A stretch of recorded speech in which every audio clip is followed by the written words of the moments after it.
Oh, before I forget, Maya stirred the conversation the other way. Don't tell anyone that you came from the Red Moon Pack. The official story states that you grew up with your grandparents somewhere north, and that after they passed, you came here with the goal to find a pack, and we bumped into each other accidentally. Do you remember the gas station where Alpha Damon went out to purchase snacks on his own? It's the stop where you switched places with Caden.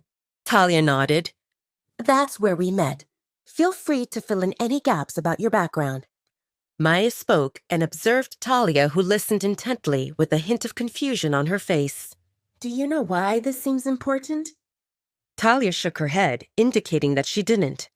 If Alpha Edward suspects that we took you secretly, he might accuse us of kidnapping or stealing. Talia's eyes widened. I agreed to come with you. You did, but Alpha Edward doesn't maintain friendly terms with Alpha Damon, and he might use this incident to stir trouble. Talia didn't understand. If they didn't maintain friendly terms, why would Alpha Damon marry Marcy? She told herself not to think about Damon and his complex marital life. He had one Luna called Casey, and he planned to marry Marcy, and she heard that numerous other she-wolves surrounded him. Talia didn't know that polygamy existed in these times. But no matter who warmed his bed, Alpha Damon brought Talia to the Dark Howler's pack, and she accepted without considering that it might have some consequences for him. I didn't mean to make trouble for Alpha Damon or his pack. What should I do? You don't need to do anything, Talia. Maya put her hand over Talia's and gave it a few reassuring gentle taps. Trust in Alpha Damon.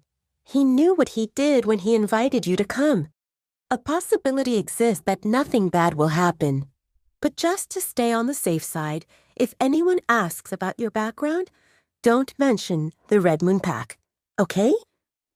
After Maya left, Talia laid on her bed and stared at the ceiling while thinking about Maya's words and things that happened in the last few days. There existed a mixture of feelings Talia couldn't identify as anything other than uncertainty, which came with restlessness. She didn't know that her coming here could cause trouble for Alpha Damon or his pack. No one cared about her at the Red Moon Pack. It would take them some time to notice that bathrooms didn't get cleaned, but they would probably realize soon that trash cans didn't magically empty every night. But even if they noticed, no one would know it seemed Talia who went missing.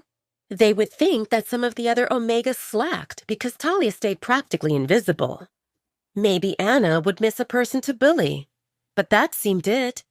They called her a slave, a roach, a rat. No one called her by her name since Olivia left, so they probably didn't know her name.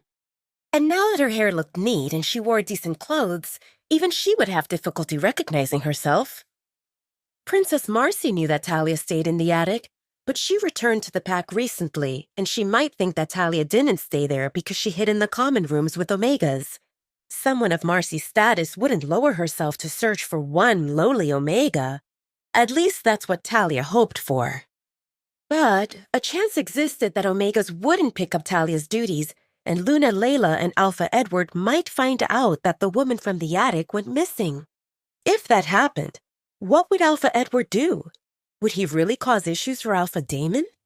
In that case, what would Alpha Damon do? Alpha Damon seemed eccentric, and Talia felt unsure if he represented a good person or not. But the fact that he took her with him from the Red Moon Pack, regardless of the risks, confused Talia. No matter what his personality seemed, she felt confident that if he needed to pick between his pack and her, he would discard her in a heartbeat.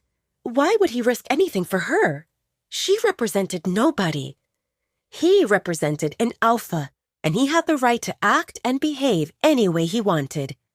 His status allowed him to treat people based on his mood, and Talia found that nerve-wracking. One moment, he shared a bed with her, pressed her against him, applied medicine on her wounds, fed her, and then he looked at her like she seemed dirty while Casey accused her of stealing, and he did absolutely nothing.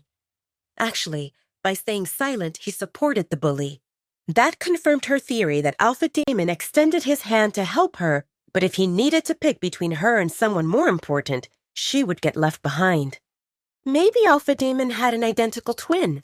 One seemed kind and uncomfortably clingy, while the other seemed distant and heartless. That would explain Talia's interactions with Damon perfectly. But she knew that no second Damon existed. Only one existed, and he seemed extremely unstable. Talia firmly resolved to leave as soon as she could, and she didn't know where to go, but she felt confident that staying in this pack house didn't seem healthy. Talia didn't want to bump into Casey or Damon, but hiding in this room didn't seem practical. Even if no one chased her out, eventually hunger would force her to find food, and she didn't want anyone to accuse her of stealing again.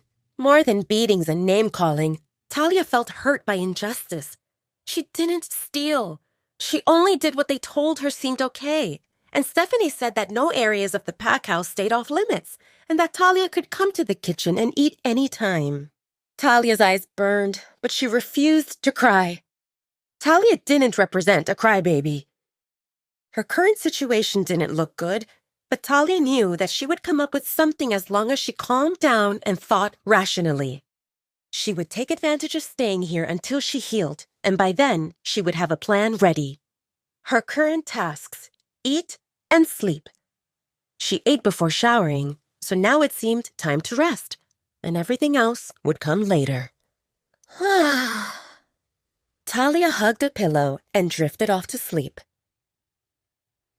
Damon spent most of the day with his warriors, training. After last night's call to find Talia, Damon wanted to ensure that no gossips spread, and he knew that his presence would assure them how everything seemed fine. While sparring with his best warriors, Damon took his time to reflect on the events from last night. He didn't know if Talia just got lost or really planned to leave, but he knew that she went into the forest on her own, even though he told her not to. How dared she defy him? Ugh! A muffled cry reminded Damon that he sparred with a warrior, and he nearly choked him. Damon loosened his hold. Good job. Keep on practicing. Next. Damon went through the report in his head over and over again. He felt anxious to the point of madness because the search took so long. His warriors had amazing skills, not just in fighting, but in tracking as well. Yet no one managed to pick up Talia's scent. The patrol who found her nearly tripped on her. If they stood a few steps away, they would pass next to her. Damon concluded that if Talia didn't stop on her own, she could easily escape his grasp. Part of him felt curious about how that seemed possible, and part of him admired Talia's skills. But mostly, he felt dejected and frustrated because he came so close to losing her. Damn it! How could one woman escape his pack house and avoid so many patrols like it seemed nothing? Ah! A cry pulled Damon out of his thoughts, and he realized that he dislocated the shoulder of his sparring partner. Damon glanced to the side. Medic! Get him out of here! Next! Warriors usually felt eager to take pointers from their alpha, but today they felt reluctant to get on the mat with him. Something seemed off. Unaware of the wary gazes of his warriors, Damon continued sparring with his next victim. Cough, cough. With his next partner, while his mind stuck on the woman with copper-colored hair. Damon couldn't believe that he felt anxious while thinking about Talia's safety, yet he found her sleeping in the forest like everything seemed fine. He felt confident that Talia sent him a message, how she couldn't get controlled or manipulated. He had no intention of controlling her, but he needed her to stay close, in the visible range, preferably in touching distance. Damon felt infuriated. From the moment he saw Talia in the forest, he wanted to teach her a lesson in obedience.